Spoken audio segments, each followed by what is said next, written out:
What is going on, guys? Carter here with Edge Mindset. Thank you for joining me on this beautiful, actually it's pretty cold and clammy outside where I am, but maybe it's beautiful where you are, or maybe you're watching this video in the summertime and it's not even winter like it is right now at the time of shooting this video. We're going to be talking about the Roosevelt XL from Oz Machine Company. Now, this is a big boy. This is a big boy. Big props to Oz Machine Company for doing a true XL. Because if you're familiar with the regular Roosevelt, right, the Rosie as it's affectionately called, it's a rather small knife. The XL is a true XL, so big props on that. So, all right, let's get the pre-stuff out of the way. This was lent to me. It was sent to me by a buddy of the channel. Thank you so much for sending this in, because otherwise I probably would never have got a chance to check this out. So much appreciated. So as such, this review will be somewhat limited, right? I'm not going to take this knife and cut up a bunch of stuff. I'm not going to carry it around town. I've been playing with it, carrying it around the house, thinking about it, checking the action, as well as looking at the specs and things like that. So that's what this review is going to be based off of, is just kind of my overall impressions of having this knife around. Now, another thing I want to caveat with is I have owned a regular sized Rosie in the past, and you know, I didn't quite vibe with it. I didn't love it, and the Rosie just isn't necessarily my thing. So there's going to be a little bit of bias probably sneaking into this review, just because the Roosevelt just doesn't quite speak to me a ton. And at the price point this is at, I kind of struggle with it a little bit. But I'm going to try at the beginning to be as objective as possible and give my overall opinions, and I'll save kind of my personal stuff for the end. Not that there's really much to say. Like I said, there's no real complaints. There's one thing I don't love on this particular XL here, and I've talked about it before. But other than that, it's there's no surprises. Like, if you like this design and you like the specs, you're gonna love this thing. But yeah, let's stop getting ahead of myself, and let's do some specs on this, because like I said, it is a rather large version of an XL, which I appreciate. Now we're gonna pull out my measuring tape here with some Loctite that spilled on it. We're looking at 3 3/4 inch blade to the top of the frame there. Overall length is 8.5 inches. Very good handle to blade ratio on this thing. Very, very large. If you know the regular Roosevelt, it's a compact and thin EDC style knife, and this is a big bruiser. Weight on this bad boy is 5.2 ounces, which, you know, for the length is a little high, but when you consider how wide this is and how wide this blade, this flat ground blade is, which is a Slicer Supreme, that's not too bad. You've got a lot of material going on here. This one is in 20 CV. Based on my research, it looks like, I mean, that's all I've seen the XLs in is 20 CV. I could be wrong. I'm sure I am wrong. I'm usually wrong a lot of the times. But it seems like the regular Rosies, the regular sized Rosies, have almost all been Magna Cut that I've seen. And then the XLs for some reason are 20 CV. Maybe I'm wrong. Maybe it's just a timing thing where they switched to using 20 CV around the time that XLs started popping up. And so those are just the ones I've seen. I don't know. This has the nice dark acid wash with the stone wash over the top of it. And I don't know how they got this so dark and dynamic, but they did. This looks really, really good. I haven't seen a dark acid stonewash in quite a while. So I don't know if it's the 20 CV that's allowing this to happen or what. But a lot of the knives, like for example, we've got this Persian from CRK, which has the same, essentially the same style finish, right? It's an acid stonewash.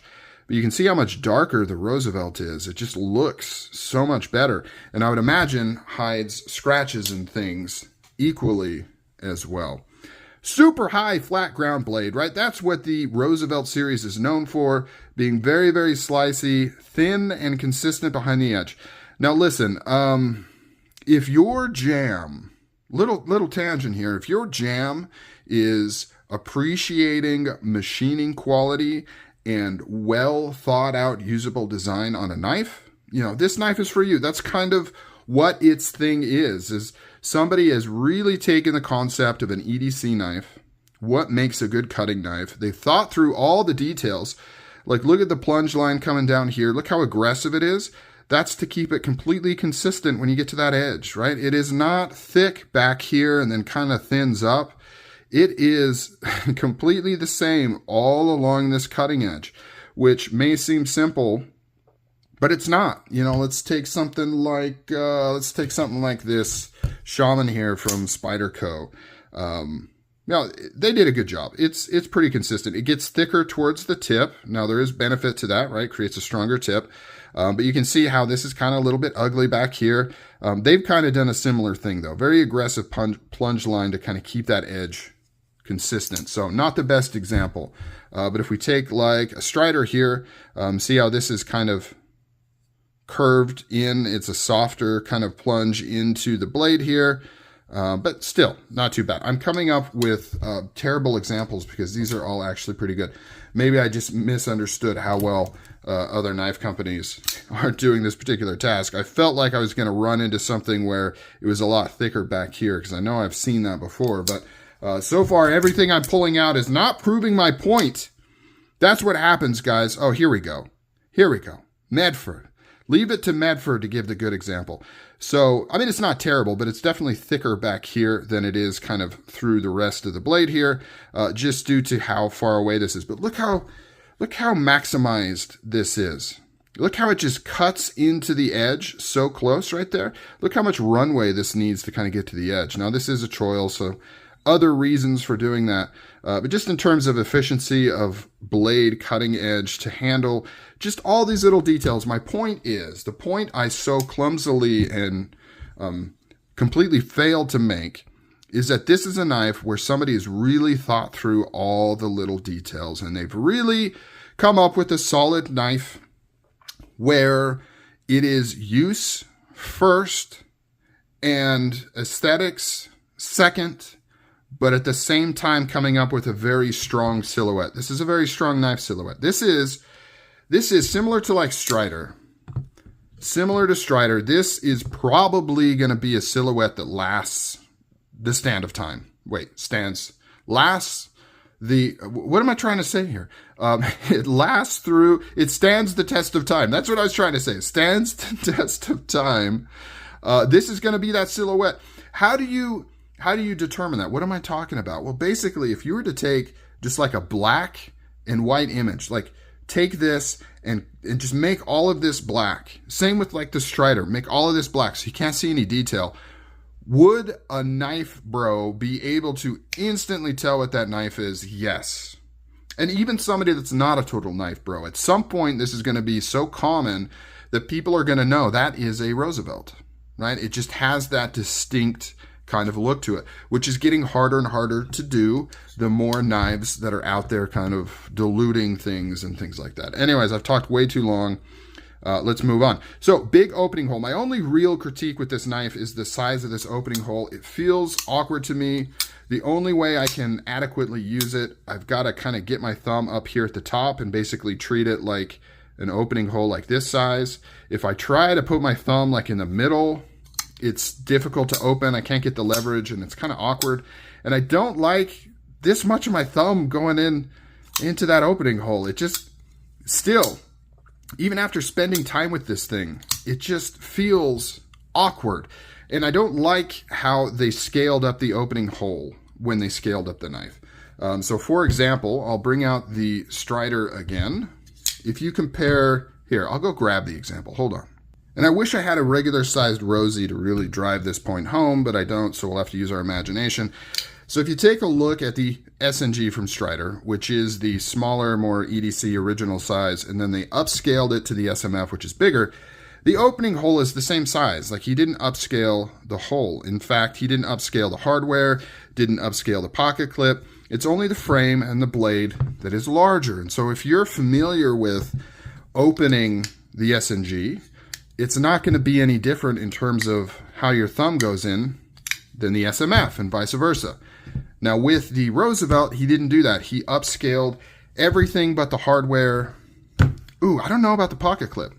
If anybody can answer that, is the pocket clip What is that? Is the pocket clip been upsized? I want to say yes, because on the regular Roosevelt, this seems like a very large pocket clip. So I'm assuming yes. I'm leaning towards yes. He upscaled all the stuff, including the hole, and I think it's just an attempt to keep that aesthetic consistent. You know, like he literally took the knife and just 2x'd it. Well, not 2x, but maybe 0.75 did, or 0.60 did, or maybe just 0.5 did. I don't know. Not good at math. But he upscaled everything on the knife. I don't love it. Now, everything else is fine. It's really just the opening hole. It's just kind of awkward. It feels like it's too big. And this choil is absolutely massive because you can see how it echoes that opening hole there. And maybe that's the decision why, because if he kept this the same size, it would have been a smaller choil, but I think that's fine. I mean, this is almost a 2-finger choil right there. This thing is huge. You can get a full 4-finger grip without even moving up to that top choil there, which does give you a lot of reach. So let's move on to the frame. We're just getting to the frame. This is the longest review ever. Full titanium. It's got kind of a, you know, just a generic kind of mill pattern on here. Not really micro milling, kind of medium milling on there. Bronzed hardware on this version. I'm not sure if it came with the bronzed hardware, because when I opened this up, remember my buddy sent this to me, it had extra hardware in there, so I don't know if he switched that out. I really love the way the milling follows this pocket clip and kind of is juxtaposed against the handle milling. Very, very nice. All kinds of details galore. You've got the screw that's holding in the lock bar insert there. Is rounded like it would be on like a custom knife, and it's also bronzed, right? A lot of little details there. You can see the over travel peeking through right there to prevent the lock bar from overextending. It does not have a stabilizer, so you can actually push it in a little bit, but because it's nice and thick here, it doesn't really move a lot. This thing is rock solid. I can't get any wiggle, any slip. Nothing at all out of here. You've got nice reach in here for your thumb to disengage. Very good lockup, about, I would say about 30% there. Choil to reach up and kind of get up close and personal on this knife. I really like this jimping. Not to do more comparisons to Strider, but it does kind of remind me a little bit of this larger hard cut gearing pattern here that kind of goes onto the frame. It's not kind of the micro jimping that we're kind of used to seeing. I'm trying to see if I've got anything here. I don't know. Most everything I have, for example, is oh, here we go. So like on this Manix 2 here, you can see how this is more toothy. You know, it's kind of more like serrated type jimping as opposed to this larger gear jimping. I just like it. I think it looks cool and I think it's functional. And I really dig the big gear type jimping that appears on knives. A lot of details. Now, a lot of people have talked about this, but look at this. This is what I want to point out. So when you disengage it and the tang interfaces with the lock bar, look how little travel there is till it gets onto that detent bolt. It's like none. There's like no travel. If we compare it to a Strider again, because that's what I have here, all of this is travel before it hits that detent ball right there. And so what that means is to do this well by today's standards, you would want to have a ramp built onto your tang, which the Strider does not have, to help that transition onto the ball there. Because what will happen sometimes is you will go to close the knife and it's not on the ball, and then it hits the ball and you get that little section where it won't want to get on there and ride. Not an issue here. You don't even need that ramp because the ball is as close to the top as you could possibly get it. And so you're never going to hit that flat part of the lock bar. It's always going to just get right on that ball there. Running on bearings, of course. You know, I don't think I mentioned that, but yes, it's running on bearings and it is super smooth. I don't love the acoustics on this one if we're getting it down into like nitpicky stuff, which at this point in time in knives, they're made so well, you kind of have to dive into things like how it sounds and how it feels. Just a personal preference. It's just kind of hollow, kind of tingy, but not in that cool like ting-sing kind of way, and not in a cool thunky way. It feels kind of, I don't know if the sound's coming across, but it just feels kind of, I don't know, not very solid and not very acoustically pleasant. Now, I know people are going to be writing down below, look at this guy finding any excuse to complain about this knife. And yes, that's what you have to do. Like with a knife so well thought out like this, It's these little tiny things that could potentially get somebody to buy another one or buy their first one or anything like that. So I feel like I want to mention every little thing about the knife. Plus, personally, I love the hand feel and the sound of folding knives. That's one of the things that I'm into with folding knives. So that's just me, though. Okay, what else we got here? Floating stop pin in the open and closed position, which I found kind of interesting. You know, I'm not an engineer, but I would have thought he would have done an internal stop pin. Just, I don't know, it just seems like a knife that would have an internal stop pin. But it's got, you know, an internal is in, you'd have a channel actually milled inside the tang here. And maybe it has to do with how it pokes out there, the design. It may have had the channel visible. Lots of reasons. I just remember the first time I saw that it had this stop pin inside here, that it was just kind of, I didn't expect it, but I'm sure it makes sense from a design standpoint, from an engineering standpoint, that that's how it needed to happen. But it is floating, so it's not secured. However, this is not a rough and tumble, hard use knife per se. It is very well made, decently thick stock, but it is more of a slicer. It's a cutter. It's an EDC knife. You've got 2 screws going through the back right here, right through this titanium backspacer. Everything is nice and chamfered and milled and things like that. Very, very well done. Very well done. It's well done. The pocket clip is excellent. It carries very, very well. It's about as deep carry as you can get without having a deep carry pocket clip, which is fine. I don't like deep carry pocket clips personally. These come in all different kinds of millings and things like that. Now let's talk about the negatives. Nobody has stuck around this long, but let's talk about the negatives. First, price. It's expensive. These are expensive. And I kind of struggle with the price. But it is what it is. So this configuration, now I don't have their pricing completely fine-tuned. So there is a little bit of buffer here. But this is $900 to $1,000 for this knife. I'm not quite sure what jumps it from 900 to 1,000. I think it might be the complexity of the milling as opposed to the finishing. So this might be in the $900 frame instead of the 1,000. I could be wrong. Maybe it is the 1,000.